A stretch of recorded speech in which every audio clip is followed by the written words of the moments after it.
Looking for a fast-charging, ultra-responsive stylus for your iPad?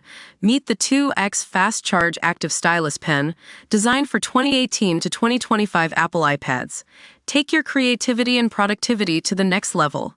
Click the link in the video description to shop now on Amazon.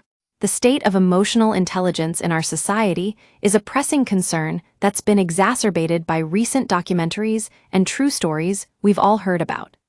I'm Jackie Krawczak from Pulseline, and today I want to share my thoughts on this critical issue.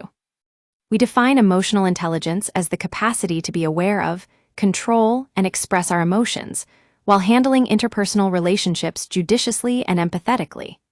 According to Oxford Languages, it's a quality that's closely linked to better relationships, more success, higher levels of happiness, and greater job satisfaction. However, research shows that levels of emotional intelligence are continually decreasing in our population. We've all seen examples of low emotional intelligence in everyday life: passive-aggressive behavior, holding grudges, refusing to forgive others, giving up when things get tough. These behaviors are not only common, but also heartbreaking.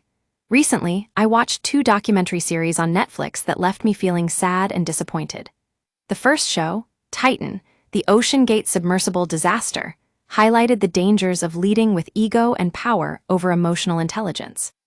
The second show, Unknown Number, the high school catfish, exposed the devastating consequences of cyberbullying, which is often a result of low emotional intelligence. The story of Stockton Rush, the man behind the submersible tourism business that ended in disaster, is particularly alarming. His refusal to listen to warning signs and prioritize profits over people's lives is a stark reminder of what can happen when we ignore our emotions and lead with ego. And then, there's the case of a high school-aged girl who was cyberbullied by her own mother. This heartbreaking story shows us that even those closest to us can struggle with low emotional intelligence, leading to hurtful and devastating consequences. These stories are not isolated incidents. They're part of a broader trend that's affecting our society. We're seeing an increase in senseless violence, outrageous behaviors, and a decline in healthy values that lead to greater happiness. So, what's driving this downward spiral? It's clear that many people are desperate for attention and affirmation, leading them to engage in behaviors that hurt others. As I reflect on these stories, I'm reminded of the importance of choosing emotional intelligence.